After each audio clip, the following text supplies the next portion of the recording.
tous et bienvenue dans le tirage de vos énergies pour la rentrée 2020.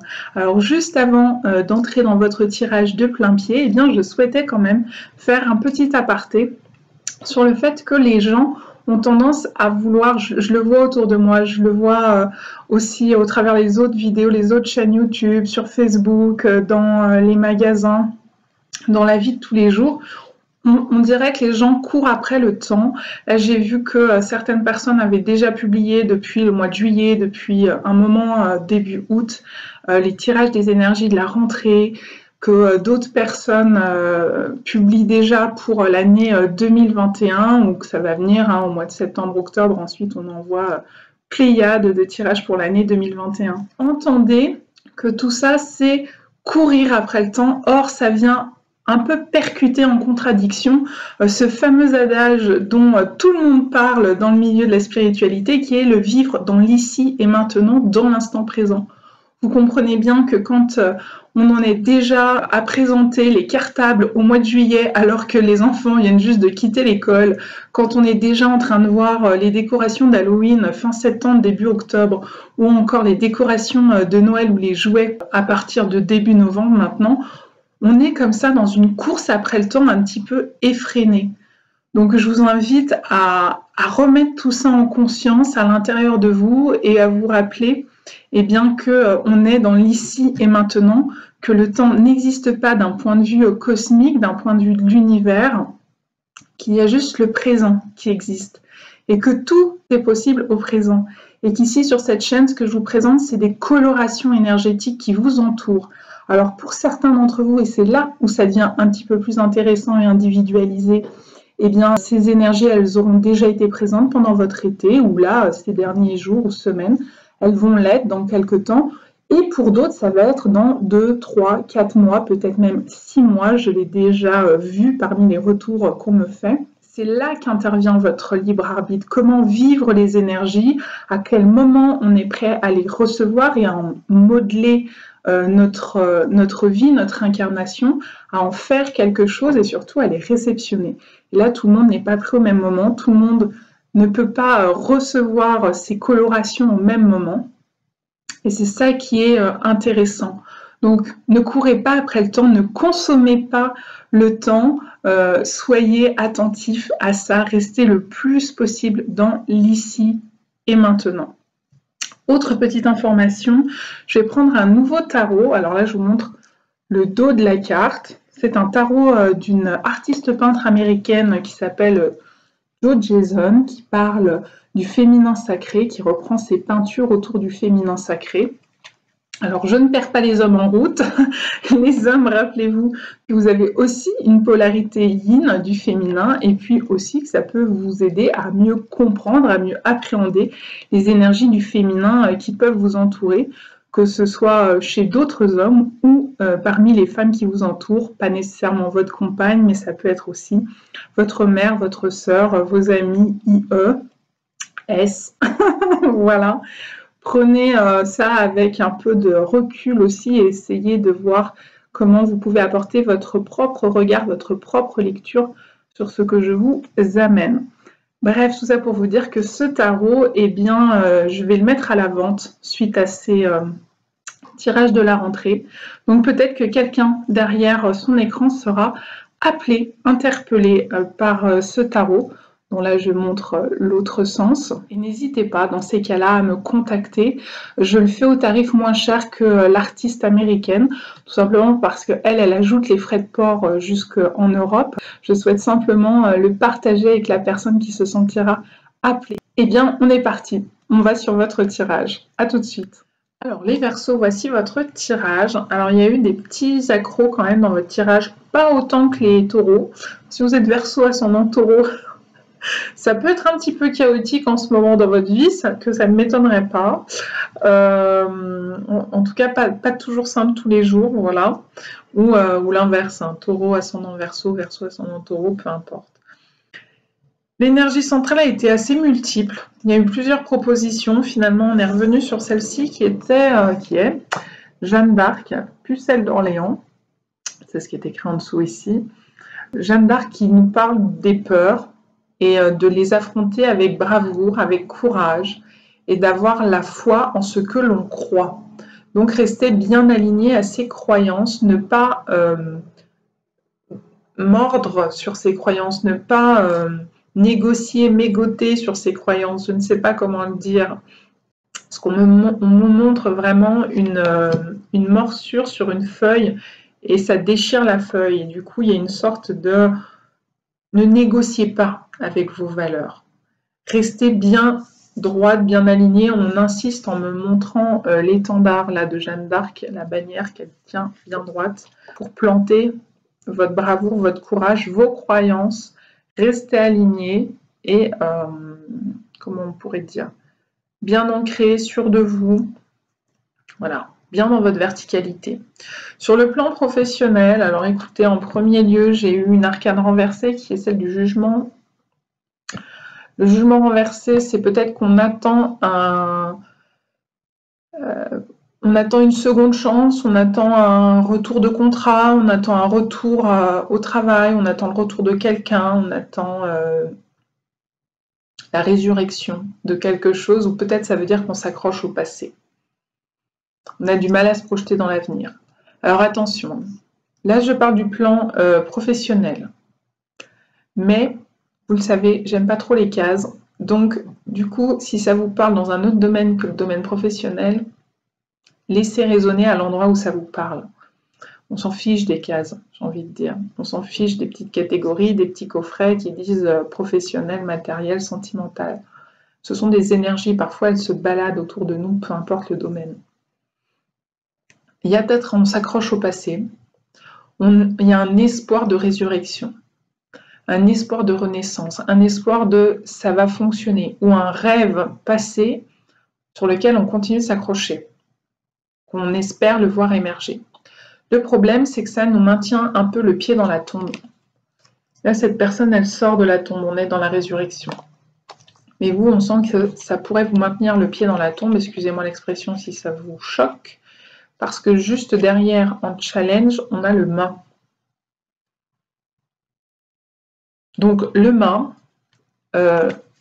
c'est l'arcane de on se lance dans un nouveau chemin. C'est on arrête de rester coincé sur le passé. On passe à autre chose, quoi. On laisse vraiment derrière soi ce qui a besoin d'y rester. Vous le voyez, ça ressemble un peu à un pèlerin, avec son bâton, son petit baluchon. On vous invite à avancer, à cheminer sur votre route et à ne pas rester coincé en marche arrière ou en phase de stagnation, à espérer que quelque chose plutôt de l'ordre du passé se débloque pour vous ouvrir votre avenir. C'est l'inverse. C'est vous qui allez lancer la machine d'aller vers quelque chose de nouveau, de faire émerger ce neuf. Ça peut inciter au déplacement, le mât, au déplacement professionnel, aux mutations. Mais encore une fois, on voit bien que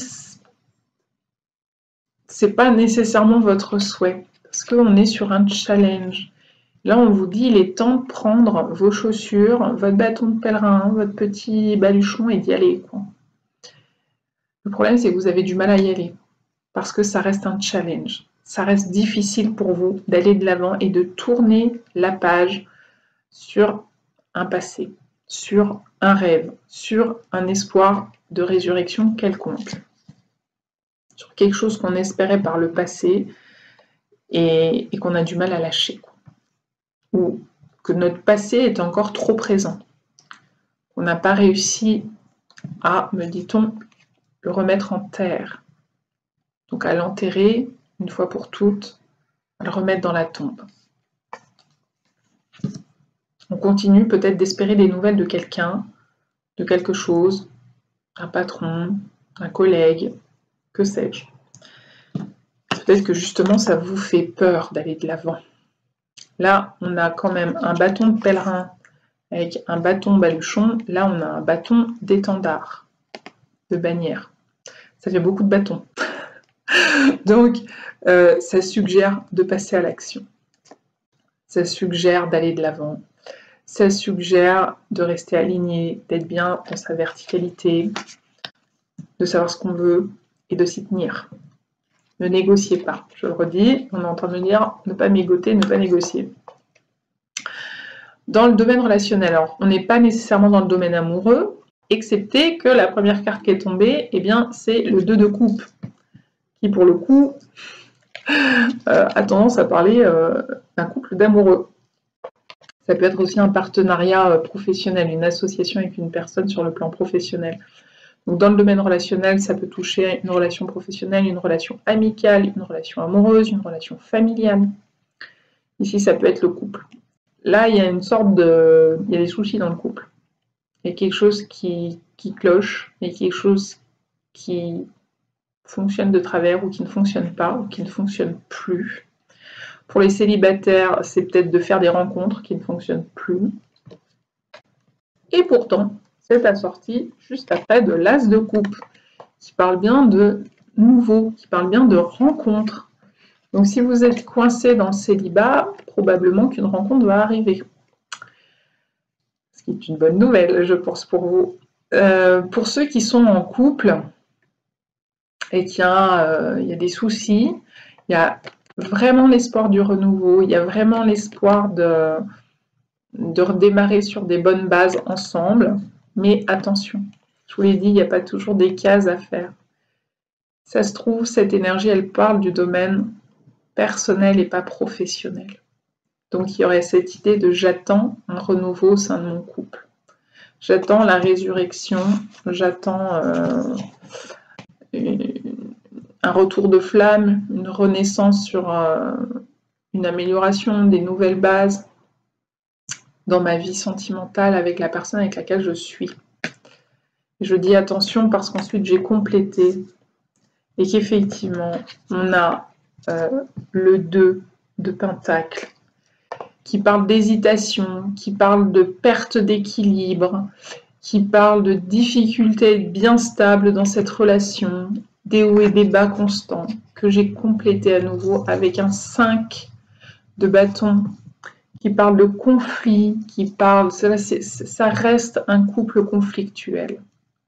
Ça reste un couple, une relation qui est déséquilibrante, avec des hauts, avec des bas, avec des coups de gueule, avec des accrocs, des accroches, des disputes, des désaccords, des mécontentements, des dysfonctionnements.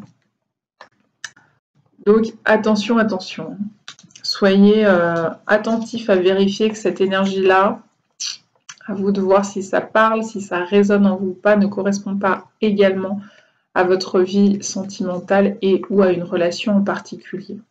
Vous attendez une seconde chance, que ça aille mieux, qu'on reparte sur des nouvelles bases. Et là, on est en train de vous dire, ça va être un sacré défi pour que ça fonctionne. Il y a un équilibre à trouver qui a l'air compliqué de trouver parce que cette carte aussi, elle est sortie en challenge. Donc c'est difficile de trouver son équilibre. Et c'est difficile de garder son équilibre parce qu'il y a du conflit. C'est comme une relation qui n'est pas sereine. C'est une relation qui ne serait pas fluide, qui ne serait pas simple, qui serait un peu impétueuse, un peu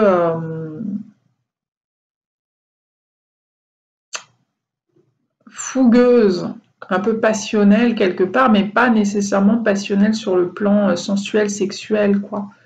Passionnelle au sens je t'aime moi non plus. Fuis-moi, je te suis-moi, je te fuis, ou encore avec des conflits latents, parfois qui sortent d'un coup comme la cocotte minute, parfois le conflit couve et on fait avec, on ne dit rien, et puis tout d'un coup ça clash, quoi. Ou on croit que c'est ça, un couple, que ça fonctionne comme ça. Donc du coup on perpétue le cycle, le fonctionnement, et on ne se lance pas dans quelque chose d'autre. On ne prend pas ces petites affaires et puis on ne se dit pas, bon, on va peut-être passer à autre chose. Alors, pour le savoir, j'ai envie de vous dire, questionnez-vous sur vos valeurs. Questionnez-vous sur est-ce que vous êtes bien aligné dans cette relation? Que ce soit couple, que ce soit amical, que ce soit professionnel, peu importe, ou familial. Est-ce que cette relation vous aligne ou vous désaligne? Parce qu'on insiste, hein, on est quand même avec 3 bâtons, la verticalité, l'alignement. Là, je vous renvoie à ma vidéo de l'alignement tripartite. Ça me semble important de rester bien droit, loyal avec soi-même, bien droit dans ses baskets. Sur le plan, alors, dernière chose, peut-être que vous êtes en couple et que l'un des deux partenaires va faire une rencontre, vous ou l'autre, qu'il va y avoir hésitation, je reste, je pars avec l'autre, celui qu'on a rencontré, et ça génère des conflits, possession, jalousie. Voilà ce qu'on peut en dire. Sur le plan matériel, j'ai une perte. Il y a une bataille, je perds quelque chose dans la bataille, je ne perds pas tout, mais je perds quelque chose. Alors ça peut être une perte matérielle, une perte financière, ça c'est possible. Ça peut être une perte aussi d'intégrité, de loyauté, ça peut être une perte morale, ça peut être une perte d'énergie, ça peut être une perte plus sur le plan physique, un épuisement, quelque chose comme ça. On vous dit, ne vous inquiétez pas, ça va revenir. Le problème, c'est qu'il va falloir en passer par cette perte pour voir venir une nouvelle récolte. Mais ce qui veut dire qu'il va falloir garder assez de courage et de foi que malgré la perte, ce qui nous reste, par exemple, si on se fait prendre la moitié de notre, si on se fait piller la moitié de notre champ de blé, bah de se dire, ok, c'est que momentané, je vais réussir à faire avec ce que j'ai perdu, et à la prochaine récolte, ça ira mieux. Donc ça vient un peu travailler votre patience, mais aussi votre foi en la vie. Donc si vous êtes, j'allais dire victime, mais c'est peut-être pas le mot, si vous allez vous allez vivre une perte, quelle qu'elle soit, matérielle, financière, relationnelle, amicale, professionnelle, peu importe, sentimentale, ne restez pas coincé dans la douleur de la perte. Trouvez en vous la force de Jeanne d'Arc, le courage d'affronter cette réalité et d'aller replanter, ressemer de nouveau votre champ, de remettre des graines pour qu'il y ait une prochaine récolte. Parce que si vous restez là à pleurer sur votre sort, je ne le dis pas méchamment, mais si vous restez là à pleurer sur la réalité qui vous transperce le cœur ou le portefeuille ou autre chose, vous risquez de ne pas faire le nécessaire pour voir une prochaine récolte venir. Donc, pleurer ou être en colère, vous avez le droit, mais ne restez pas coincé dans cet état sentimental. C'est ça que je veux dire, dans cet état émotionnel. Au bout d'un moment, ok, j'accueille ce qui est, et maintenant, on fait quoi? Et là, on vous dit bien, il va falloir passer à l'action, parce que derrière, on a le roi de bâton qui vient nous dire, on ne peut pas rester stagné, coincé sur place. À se lamenter sur cette perte qu'on a vécue, même si vous avez le sentiment que cette perte est injuste. On n'est pas en train de vous dire qu'elle est nécessairement juste au sens de la justice humaine. On est simplement en train de vous dire que va falloir accueillir les choses telles qu'elles se présentent avec force, avec foi, que c'est peut-être juste sur des plans des hautes sphères, sur des plans d'âme, sur des plans célestes, sur le plan de la justice divine qui est différent de la justice terrestre. Et donc on passe de la justice à la justesse.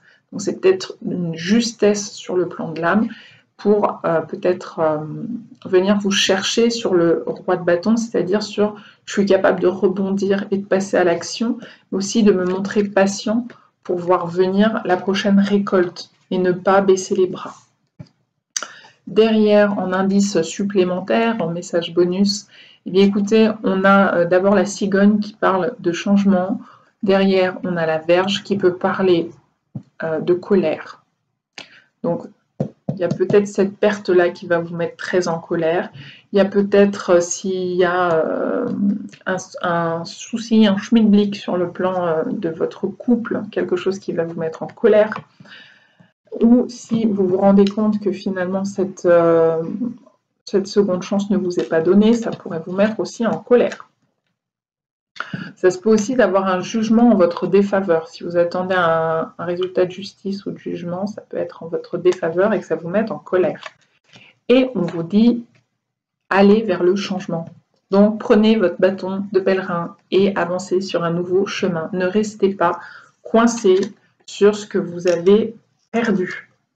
Et peut-être avec ce sentiment d'injustice. C'est injuste ce qui m'arrive, je ne méritais pas ci, je ne méritais pas ça, je ne méritais pas cette perte notamment, ou cette violence qui m'a été faite, etc., etc. Ok, maintenant j'avance. Je prends note, je prends acte, je vis ma colère, je vis ma tristesse, je vis ma perte, puis j'avance. Je ne reste pas coincé sur le chemin. J'avance sur le nouveau chemin. Je mets du changement, du mouvement dans ma vie, les Verseaux. C'est ça qui va vous aider. Et enfin, le côté de la Vierge, ça peut être aussi la sexualité. Et ça peut être une sexualité qui apporte à la conception d'un enfant. L'arrivée d'un nouveau-né, soit pour vous-même, dans votre couple, soit autour de vous, dans votre entourage familial ou amical ou professionnel.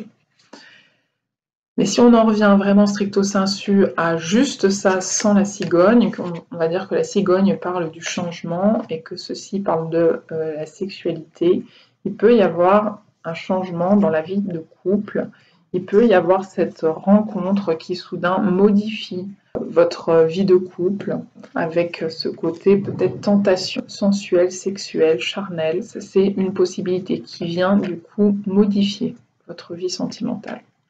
Voilà les différentes pistes que je peux vous proposer, les Verseaux. Mais une chose est sûre, c'est que c'est plutôt côté changement, côté j'ose, côté je dépasse mes peurs, mes craintes, et je reste bien alignée à mes valeurs. Je ne négocie pas mes valeurs. Si je ne suis pas d'accord avec ce qui se passe dans une relation, j'ai le droit de mettre un terme à cette relation plutôt que de continuer d'espérer qu'il va y avoir du changement. Le changement vient de l'intérieur, pas de l'extérieur. Donc le changement ne vient pas de l'autre, mais de vous-même. C'est de ça dont il s'agit, les Verseaux. Donc de trouver en vous la force de surmonter tout drame, toute désillusion, toute perte, toute déception, toute non-renaissance, non-résurrection. On attend quelque chose, ou tout jugement que vous jugeriez vous-même injuste. On surmonte tout ça avec courage, avec foi, avec force, et on prend un nouveau départ, un nouveau chemin, une nouvelle voie. Ce sera bénéfique. Voilà pour vous les Verseaux. En vous souhaitant une belle rentrée, courageusement, à bientôt.